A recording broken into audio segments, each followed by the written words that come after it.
ಇಳಿರಿ.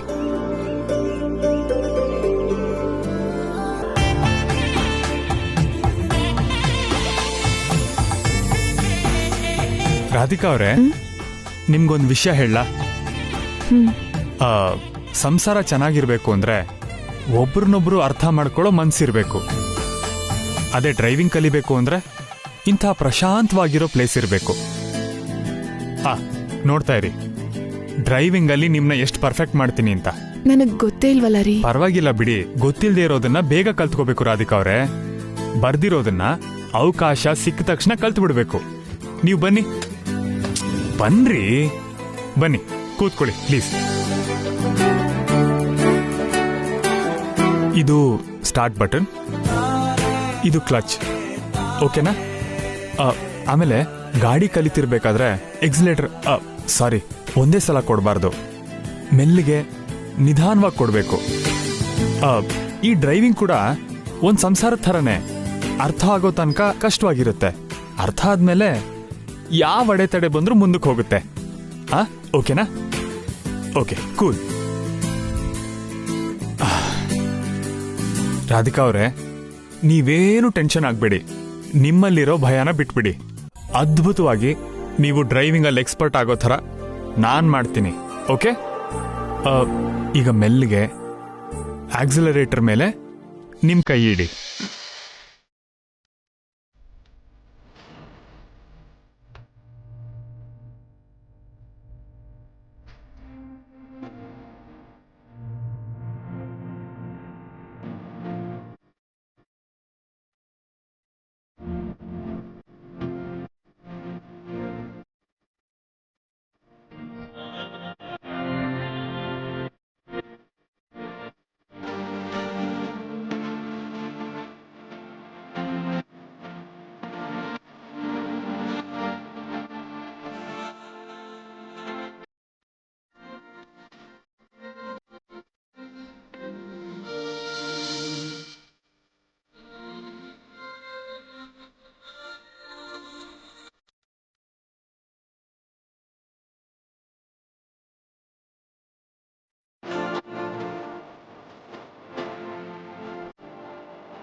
ರಾಧಿಕಾ ಅವರೇ, ಫ್ಯಾಬುಲಸ್ ರೀ, fantastic. I am really happy. ಗೊತ್ತಾ, ಹೀಗೆ ಹೇಳಿದ ತಕ್ಷಣ ಹಾಗೆ ಹೋಗಿ ಕಲ್ತ್ಕೊಂಡು ಬಂದ್ಬಿಟ್ರಿ. ಆಕ್ಚುಲಿ ತುಂಬಾ ಜನಕ್ಕೆ ಇಷ್ಟು ಮಾತ್ರ ಡ್ರೈವಿಂಗ್ ಕಲಿಯೋದಕ್ಕೆ ಮಿನಿಮಮ್ 3 days ಟೈಮ್ ಹಿಡಿಯುತ್ತೆ. ಆದ್ರೆ ನೀವು ಜಸ್ಟ್ ಆಫ್ಟರ್ ಆಲ್ 2 hours ಅಲ್ಲಿ ಕಲ್ತ್ಕೊಂಡ್ಬಿಟ್ಟಿದ್ದೀರಾ. ರಿಯಲಿ ಫ್ಯಾಂಟಾಸ್ಟಿಕ್ ರೀ, ಅನ್ಬಿಲೀವಬಲ್.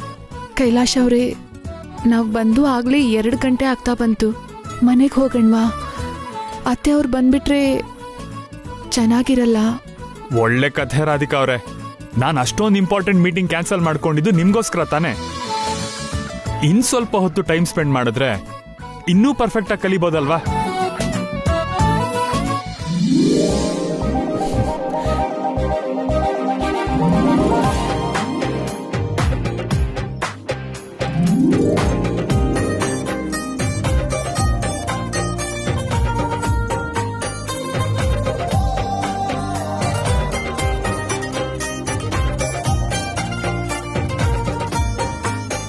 ಡ್ರೈವರ್, ಕಾರ್ ನಿಲ್ಸು.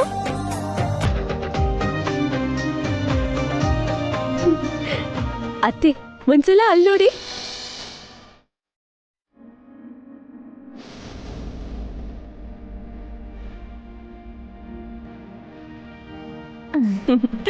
ಹೆಂಡತಿಗೆ ಸ್ಕೂಟಿ ಕಲ್ಸೋದಕ್ಕೋಸ್ಕರ ರಾಧಿಕಾನ ನನ್ನ ಜೊತೆ ಫಂಕ್ಷನ್ ಕಳಿಸ್ಲಿಲ್ಲ ಅಂತಾಯ್ತು. ಮದ್ವೆ ಆದ ಸ್ವಲ್ಪ ದಿನದಲ್ಲೇ ಇಬ್ರು ಇಷ್ಟು ಅನ್ಯೋನ್ಯವಾಗಿರೋದು ತುಂಬಾ ಖುಷಿ ವಿಷಯ. ನೋಡಿದ್ರಲ್ಲ ಅತ್ತೆ, ಅಕ್ಕನ ನಿಮ್ ಜೊತೆ ಕಳಿಸ್ತೀರಾ? ಸಾಹೇಬ್ರು ಏನ್ ಪ್ಲಾನ್ ಮಾಡಿದ್ದಾರೆ?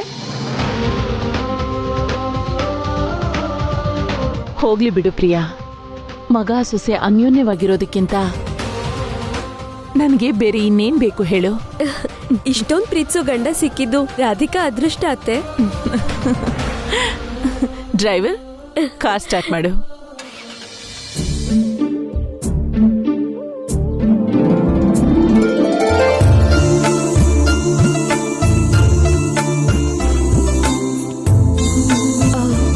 ಓಕೆ ಕೈಲಾಶ್ ಅವರೇ, ಸಾಕು ಸಾಕು ಸಾಕು ಸಾಕು ಸಾಕು. Okay okay okay okay, engine of ಮಾಡಿ ಹಿಡೀರಿ. ಓಕೆನೇನ್ರಿ? ಅಯ್ಯೋ, ಕೈಲಾಶ್ ಅವರೇ, ಕೈಲಾಶ್ ಅವರೇ, ಅಯ್ಯೋ, ಓಕೆನಾ? ಒಂದ್ ನಿಮಿಷ ಇಟ್ಕೊಳ್ಳಿದ್ದೀನ. ಏನು ಆಗಿಲ್ಲ ತಾನೇ? ಯಾ ಓಕೆ. ಏನು ಆಗಿಲ್ಲ ಅಲ್ವಾ? ಅಯ್ಯೋ ಸಾರಿ ರೀ, ನನ್ನಿಂದಾನೇ ನಿಮಗ್ ಗಾಯ ಆಯ್ತು. ಅಯ್ಯೋ ಚಿಕ್ಕ ಗಾಯ ರೀ, ನಿಮ್ಗಾಗ್ಲಿಲ್ವಲ್ಲ, ಐ ಆಮ್ ಹ್ಯಾಪಿ. ಇಂಥದಕ್ಕೆಲ್ಲ ತಲೆ ಕೆಡಿಸ್ಕೋಬಾರ್ದು. ಕಮಾನ್ ಲೆಟ್ಸ್ ಗೋ, ಪ್ಲೀಸ್ ಬನ್ನಿ, ಗಾಡಿ ಹತ್ತಿ.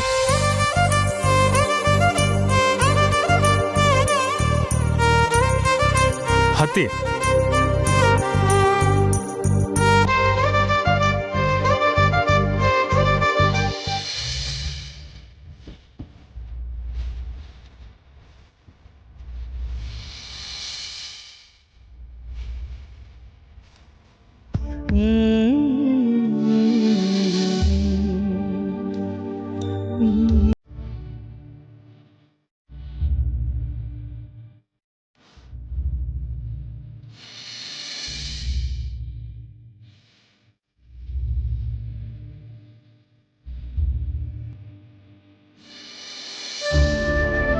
ಅಮರ್ನ ನೋಡ್ತಿದ್ರೆ ಭಯ ಆಗ್ತಿದ್ಯೋ ಸಾಯಿ? ಅವನಿಗೆ ಸಮಾಧಾನ ಮಾಡಿ ಮನೆ ಕರ್ಕೊಂಡೋಗ್ಬಿಡೋಣ. ಅವನನ್ನ ಹೀಗ್ ಒಂಟಿಯಾಗಿ ಬಿಟ್ಬಿಡೋದು ಒಳ್ಳೇದಲ್ವೋ? ಎಷ್ಟು ಹೇಳಿದ್ರು ಅವ್ನು ಕೇಳ್ತಿಲ್ವಲ್ಲೋ? ಕಡೆ ಪಕ್ಷ ನಾನು ಹೇಳಿದ್ದಕ್ಕಾದ್ರೂ ಅವ್ನು ಉತ್ತರ ಕೊಡ್ತಿದ್ದಾನ? ಮೌನಾನೇ ಕೇರ್ ಆಫ್ ಅಡ್ರೆಸ್ ಮಾಡ್ಕೊಂಡು ರಾಧಿಕಾ ಯೋಚನೆಯಲ್ಲಿ ಮುಳುಗಿ ಜವಾಬ್ದಾರಿ ಮರೆತು ಹೋಗಿ ರೂಮಲ್ಲಿ ಕೂತಿದ್ದಾನೆ. ಸಾಯಿ ಅಣ್ಣ, ಅಣ್ಣ ಎಲ್ಲಿದ್ದಾನೆ? ರಾಧಿಕಾ ಜೊತೆಲಿ ಅವನ ಜೀವನದ ಅರ್ಥನೇ ಹೊರಟೋಯ್ತು ಅಂತ ಆ ಕತ್ಲೆ ರೂಮಲ್ಲಿ ಕೂತಿದ್ದಾನಮ್ಮ. ಮನೆಗೆ ಹೋಗೋಣ ಅಂತ ನಾವೆಷ್ಟೇ ಸಮಾಧಾನ ಮಾಡಿದ್ರು ರೆಸ್ಪಾಂಡೇ ಮಾಡ್ತಾ ಇಲ್ಲ. ನೀನೊಂದ್ಸಲಿ ಟ್ರೈ ಮಾಡು ನೇಹಾ.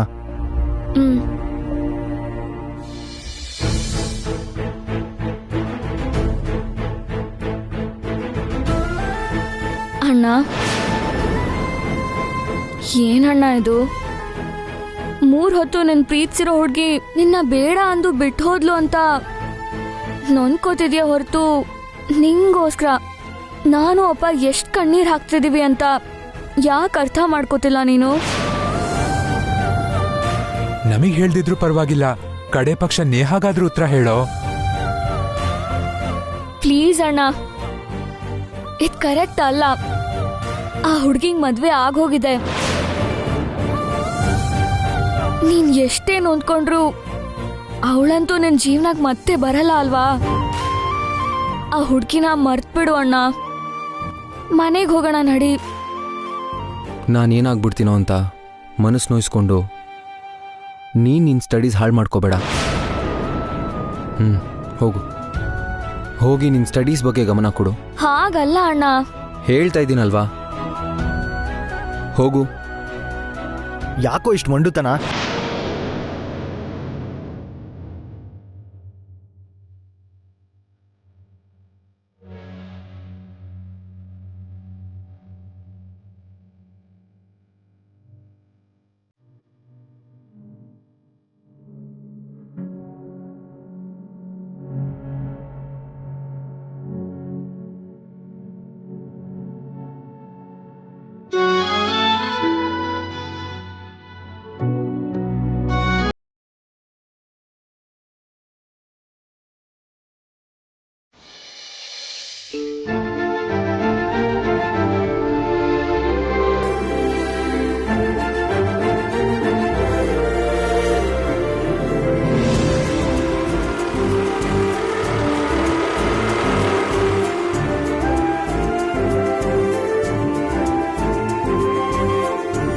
ಅತ್ತೆ ಅವರು ಪ್ರಿಯಾ ಬಂದ್ಬಿಟ್ಟಿದ್ದಾರೆ. ನೀವು ಸ್ಕೂಟಿ ಕಲ್ಸೋದಕ್ಕೆ ನನ್ನ ಕರ್ಕೊಂಡು ಹೋಗಿದ್ದೀರಾ ಅಂದ್ರೆ ಚೆನ್ನಾಗಿರಲ್ವೇನೋ. ಗಾಬರಿ ಆಗ್ಬೇಡ್ರಿ, ಆ ವಿಷಯ ಅವ್ರಿಗೆ ಹೇಗೆ ಗೊತ್ತಾಗುತ್ತೆ. ಬನ್ನಿ ಒಳಗಡೆ ಹೋಗೋಣ, ಬನ್ನಿ.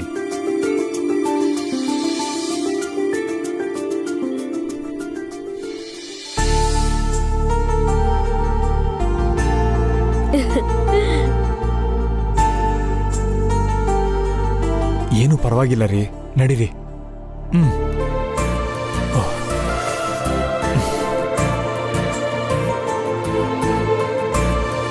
ಅಮ್ಮ, ಅವಾಗ್ಲೇ ಬಂದ್ಬಿಟ್ರಾ? ಫಂಕ್ಷನ್ ಬೇಗ ಮುಗ್ದೋಯ್ತು ಅನ್ಸುತ್ತೆ. ಪಾಪ, ನಾವಿಷ್ಟ್ ಬೇಗ ಬರ್ತೀವಿ ಅಂತ ಎಕ್ಸ್ಪೆಕ್ಟ್ ಮಾಡಿರ್ಲಿಲ್ವಾ ಸಾಹೇಬ್ರೆ? ಹಾಗೇನಿಲ್ಲ ರೀ, ಜಸ್ಟ್ ಕ್ಯಾಶುಯಲ್ ಆಗಿ ಕೇಳಿದೆ ಅಷ್ಟೇ.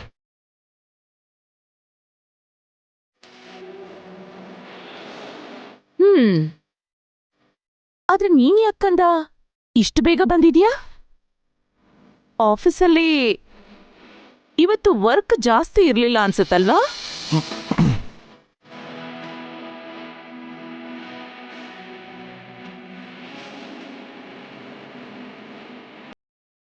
ಇವತ್ತು ಆಫೀಸಲ್ಲಿ ಡ್ರೈವಿಂಗ್ ಕ್ಯಾಂಪ್ ಇತ್ತಂತೆ ಅತ್ತೆ.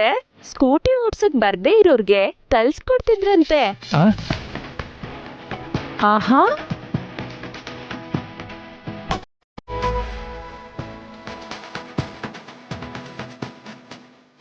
ಆ ಕ್ಯಾಂಪ್ಗೆ ಚೀಫ್ ಗೆಸ್ಟ್ ಯಾರು ಗೊತ್ತಾ?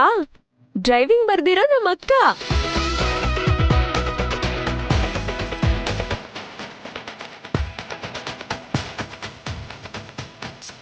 ಅದಕ್ಕೆ ನಿಮ್ ಜೊತೆ ಫಂಕ್ಷನಿಗೆ ಕಳ್ಸಲ್ಲ ಅಂದಿದ್ದು.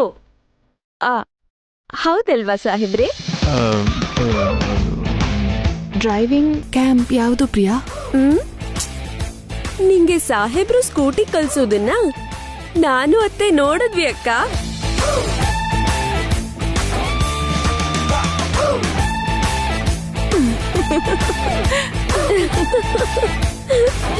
ಅಮ್ಮ, ಅದು ಅವ್ರಿಗೆ ಡ್ರೈವಿಂಗ್ ಬರಲ್ವಂತಮ್ಮ, ಅದಕ್ಕೆ ಕಲ್ಸ್ಕೊಡೋಣ ಅಂತ ಕರ್ಕೊಂಡು ಹೋದೆ. ಅದ್ರಲ್ಲಿ ತಪ್ಪೇನಿದೆ ಕಂದ? ನೀನು ಆಸಕ್ತಿ ತಗೊಂಡು ರಾಧಿಕಾಗೆ ಸ್ಕೂಟಿ ಕಲ್ಸ್ತಿರೋದ್ ನೋಡಿ ನನಗ್ ತುಂಬಾ ಖುಷಿ ಆಯ್ತು. ನೀವಿಬ್ರು ಒಬ್ರಿಗೊಬ್ರು ಯಾವಾಗ್ಲೂ ಹೀಗೆ ಸಹಾಯ ಮಾಡೋದೇ ಅಲ್ವಾ ನನಗ್ ಬೇಕಾಗಿರೋದು.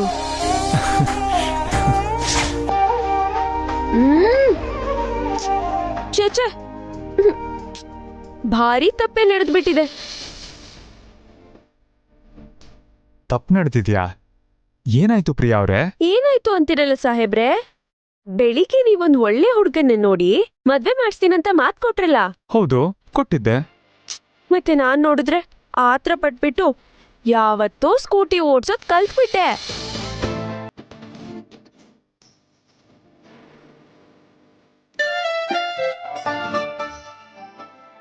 ನಾನ್ ಅವತ್ತು ಅವಸರ ಪಟ್ಟು ಸ್ಕೂಟಿ ಕಲ್ತ್ಕೊಳ್ದೆ ಇದ್ದಿದ್ರೆ ನನ್ ಮದ್ವೆ ಆದ್ಮೇಲೆ ನಿಮ್ ಥರಾನೆ ನನ್ ಗಂಡ ನಂಗೆ ಡ್ರೈವಿಂಗ್ ಕಲ್ಸ್ತಿದ್ರು. ನಮ್ಮ ಅಕ್ಕ ತರ ನಾನು ಕಲ್ತ್ಕೋತಿದ್ದೆ. ಛೇ, ಒಳ್ಳೆ ಲಕ್ಕಿ ಚಾನ್ಸ್ ಮಿಸ್ ಮಾಡ್ಕೊಂಡ್ಬಿಟ್ಟೆ.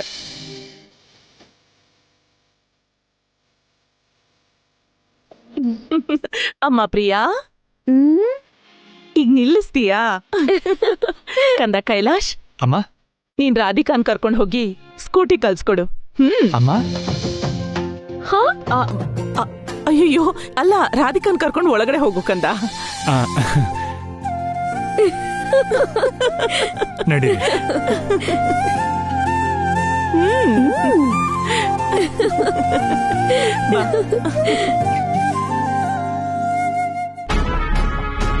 ಯಾಕಮ್ಮ ನನಗೀ ಕರ್ಮ? ಬಾವನ್ನು ರಾಧಿಕನ್ನು ದೂರ ಮಾಡ್ಬೇಕು ಅಂತ ನಾನ್ ನೋಡ್ತಿದ್ರೆ ಅವ್ರಿಬ್ರು ದಿನಕ್ಕೂ ಇನ್ನಷ್ಟು ಮತ್ತಷ್ಟು ಹತ್ರ ಆಗ್ತಾ ಇದ್ದಾರೆ. ಅವ್ರನ್ನ ನೋಡ್ತಾ ಇದ್ರೆ ನನ್ನ ಕಣ್ಣು ಸಿಡಿಯೋ ತರ ಆಗ್ತಿದೆ, ಹೊಟ್ಟೆ ಉರ್ದೋಗ್ತಿದೆ. ಇವ್ರನ್ನ ನೋಡ್ತಾ ನೋಡ್ತಾ ಕಣ್ಣಿಗೆ ಬೆಂಕಿ ಹಾಕೊಳ್ಳೋದು ಬಿಟ್ಟು ಅವ್ರ ಸಂಸಾರಕ್ಕೆ ಬೆಂಕಿ ಹಚ್ಚಕ್ಕಾಗಲ್ವಾ? ಅವ್ರ ಸಂಸಾರಕ್ಕೆ ಬೆಂಕಿ ಹಚ್ಬೇಕಂದ್ರೆ ಹೊತ್ಕೊಂಡುರ್ಯೋ ಬೆಂಕಿ ಕಡ್ಡಿ ಅಂತ ಬಲವಾದ ಆಧಾರ ಬೇಕು. ಸದ್ಯಕ್ಕೆ ನಮ್ಗಿರೋ ಒಂದೇ ಒಂದು ಆಧಾರ ಅನ್ನವರಂ ಫೋಟೋ. ಅದ್ ಸಿಗೋ ತನಕ ನಾವೇನೂ ಮಾಡಕ್ಕಾಗಲ್ಲ.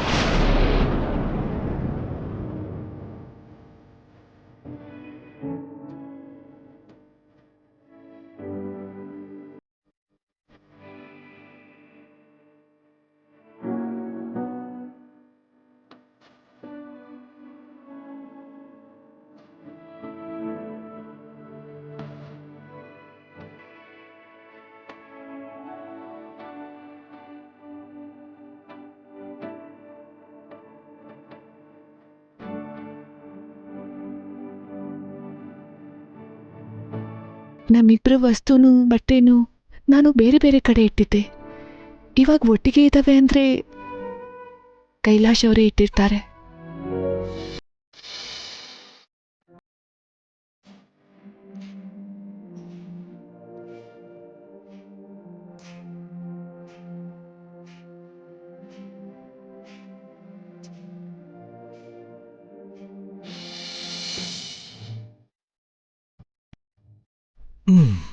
ಎಸ್. ಹ್ಮ್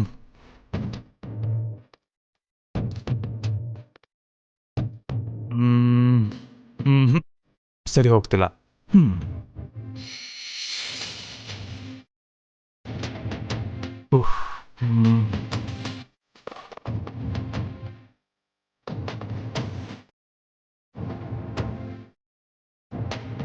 ಹಾ, good, that's good.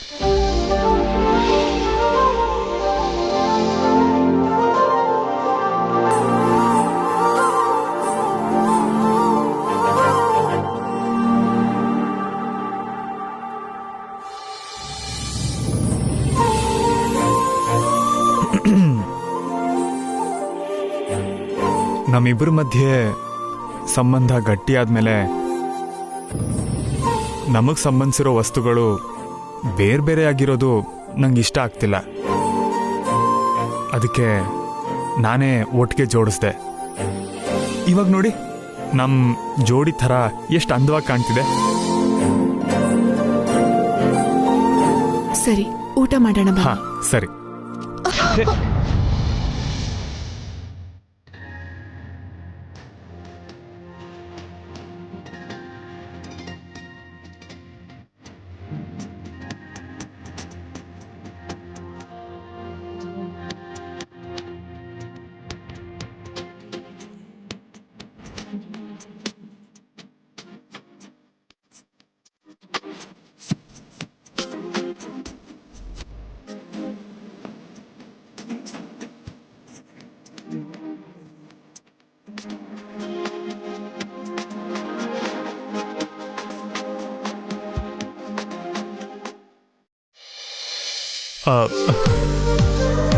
Sorry. It's okay. ಅಯ್ಯೋ, ಏನಾಯ್ತ್ರಿ? ನೀವು ತುಂಬಾ ತಲೆ ಕೆಡಿಸ್ಕೊಳ್ತಿದ್ರು. ಕೆಳಗ್ ಬಿದ್ದಾಗ ಗಾಯ ತುಂಬಾ ದೊಡ್ಡದೇ ಆಗಿದೆ. ಅದು ಇಷ್ಟ ಆದವ್ರಿಗೋಸ್ಕರ ಮಾಡ್ಕೊಂಡಿರೋ ಗಾಯ ಅಲ್ವೇನ್ರಿ? ಅದಕ್ಕೆ ಗೊತ್ತಾಗ್ಲಿಲ್ಲ. 2 minutes, ನಾನು ಈಗಲೇ ಬಂದೆ. ಓಕೆ.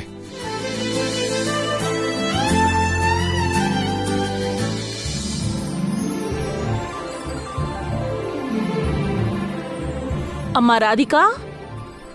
ಬಂದೆ ಅತ್ತೆ.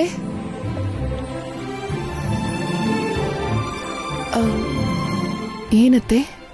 ಮನುಷ್ಯರು ಪಾಲಿಸಬೇಕಾಗಿರೋ ನೀತಿಗಳನ್ನ, ಮೌಲ್ಯಗಳನ್ನ ಅದ್ಭುತವಾಗಿ ವಿವರಿಸಿರೋ ಗ್ರಂಥ ಈ ರಾಮಾಯಣ.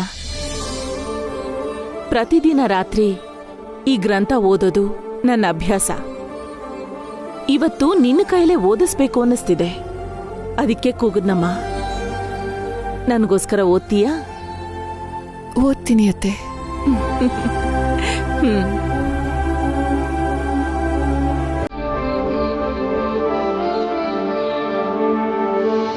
ರಾಮಾಯಣನ ಪವಿತ್ರವಾಗಿ ಭಾವಿಸೋ ಪ್ರತಿ ಹೆಣ್ಣು ಕೂಡ ಗಂಡನ್ಗೆ ತುಂಬಾ ಗೌರವ ಕೊಡ್ತಾಳೆ. ನಿನ್ನಲ್ಲಿ ನನಗ ಗುಣ ಕಾಣಿಸ್ತಿದೆ ರಾಧಿಕಾ. ರಾಧಿಕಾ, ರಾವಣಾಸುರ ಸೀತೆನ ಹೊತ್ಕೊಂಡು ಹೋಗೋ ಪ್ರಸಂಗ ಓದಮ್ಮ. ಸರಿ ಅತ್ತೆ.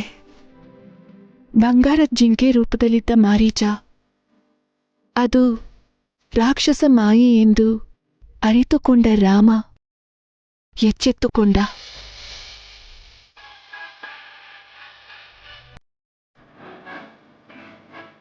ಅಷ್ಟರಲ್ಲಿ ಅಲ್ಲಿಗೆ ಆಗಮಿಸಿದ ಲಕ್ಷ್ಮಣನು ಅಣ್ಣನಿಂದ ವಾಸ್ತವ ಏನೆಂದು ತಿಳಿದುಕೊಂಡು ಕೋಪೋದ್ರಿಕ್ತನಾದ.